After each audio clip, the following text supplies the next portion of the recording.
ገበያ መር የውጭ ምንዛሬ ስርዓትና የገንዘብ ፖሊሲ ማሻሻያ ኢትዮጵያ በሐምሌ 2016 ዓ.ም ተግባር ያደረገችው የማክሮ ኢኮኖሚ ሪፎርም ቁልፍ ነጥቦች ናቸው። እነዚህ ውሳኔዎችና የትግበራ ሂደቶች ለረጅም ዘመናት ለኢትዮጵያ ምጣኔ ሀብት እድገት ትልቅ ሳንካ ሆኖ የቆየውን የትይዩ ወይም ጥቁር ገበያ ጫና ከመቀነስ ባሻገር መንግስት ከብሔራዊ ባንክ በመበደር ወደ ገበያ የሚለቀውን የገንዘብ ፍሰት መግታት የቻሉ ናቸው። የማክሮ ኢኮኖሚ ማሻሻያው ለወቅታዊና ተለዋዋጭ የዓለም ፈተናዎች የማይበገር ጠንካራ ኢኮኖሚ መገንባት መንገድን ማስጀምሯል። ለዚህ ማረጋገጫው ደግሞ ከሰሞኑ የኢትዮጵያ ብሔራዊ ባንክ የገንዘብ ፖሊሲ ኮሚቴ ባወጣው ሪፖርት ላይ የሀገሪቱ የውጭ ምንዛሬ መጠባበቂያ ክምችት በ20 እጥፍ ማደጉን እንዲሁም የተንቀሳቃሽ ሂሳብ ጉድለት ወይም ከረንት አካውንት ዴፊሲት በ2016 በጀት ዓመት ከነበረበት የ6.2 ቢሊዮን ዶላር ወደ 1.8 ቢሊዮን ዶላር ዝቅ ማለቱን ተመላክቷል። ከፋና ቴሌቪዥን ጋር ቆይታ ያደረጉት የማክሮ ኢኮኖሚ ተንታኝና የፕራግማ ካፒታል ዋና ስራ አስፈጻሚው መረድ ብስራት እንደሚሉት ከሆነ በተለይም በተንቀሳቃሽ ሂሳብ ላይ ታይቶ የነበረው ከፍተኛ ጉድለት ሊጠብ የቻለው በቀጥታ በማክሮ ኢኮኖሚ ማሻሻያው ውሳኔ መሰረት ነው ይላሉ። የከረንት አካውንቱ ጥበት ወይም አሁን ቅድም እንዳስቀመጥከው ከ6 ቢሊዮን ዶላር ወደ 1 ቢሊዮን ዶላር እንዲጠብም ያደረገው ገበያ ተኮር የሆነ የውጭ ምንዛሬ ኢትዮጵያ በመከተሏ ነው። ያ ትልቅ መስመር መሰመር አለበት።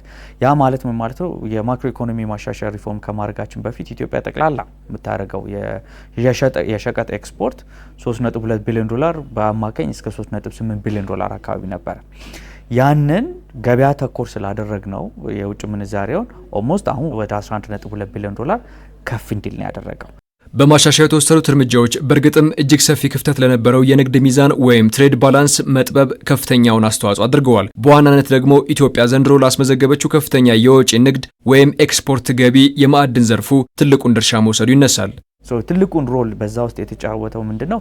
የወርቅ ኤክስፖርት ነው። ምክንያቱም ኢትዮጵያ ከማክሮ ኢኮኖሚ ማሻሻያ ማድረግ በፊት በአማካኝ ያለፉትን 10 ዓመታቶች ወይም 5 ዓመታቶች ብትመለከት 300-400 ሚሊዮን ዶላር ነበረ በአማካኝ የወርቅን ኤክስፖርት የምናደርገው። አሁን ግን በዚህ በጀት ዓመት አፈጻጸሙ ብቻ እንኳን ወደ 5.2 ቢሊዮን ዶላር ኢትዮጵያ ኤክስፖርት አድርጋለች። ያ ደግሞ ትልቁን ሚና ደግሞ የተጫወተው ምንድነው?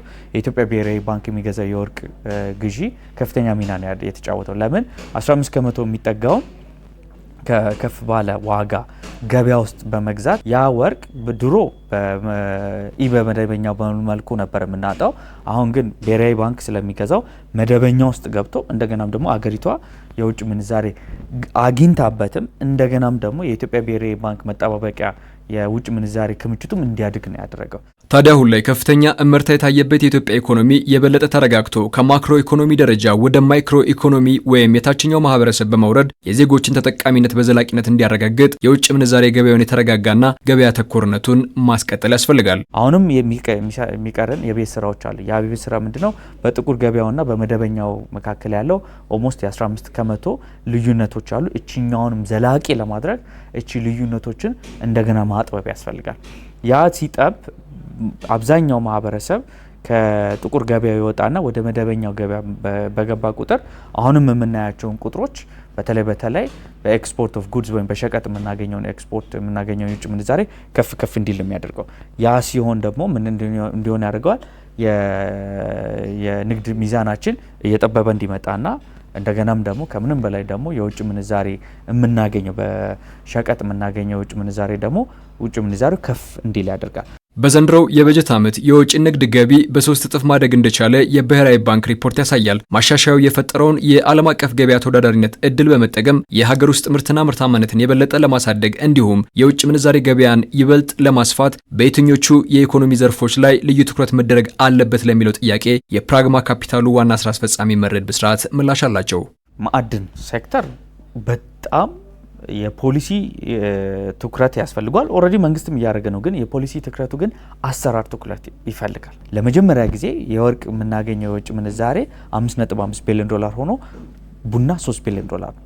ይሄ የማዕድኑ ሴክተር እንደገና ልዩ ትኩረት ተሰጥቶት በተለይ በፌዴራልና በክልል መንግስት መካከል ያለው የገቢ መሸጋሸግ፣ መከፋፈል፣ እንደገናም ላይሰንስ ላይ ዳታ ላይ እነዚህ የመሳሰሉትን ነገሮች ሴክተሩን እንዳለ ሪፎርም አድርገን የግሉ ሴክተርም የውጭም ኢንቨስተርም መጥቶ የሀገር ውስጥም ኢንቨስተር መጥቶ በኢንዱስትሪ ስኬል ደረጃ ብናወጣው ምንም ጥያቄ የለውም። አይ ቲንክ ኢትዮጵያ ለሚቀጥሉት 10 ዓመታት ውስጥ ማለት ይቻላል ልክ በቡና ሁሉ እንደታወቀችው በወርቅ ማዕድንና በተለያዩ ማዕድኖች መተዋወቅ አይቀሬ ነው።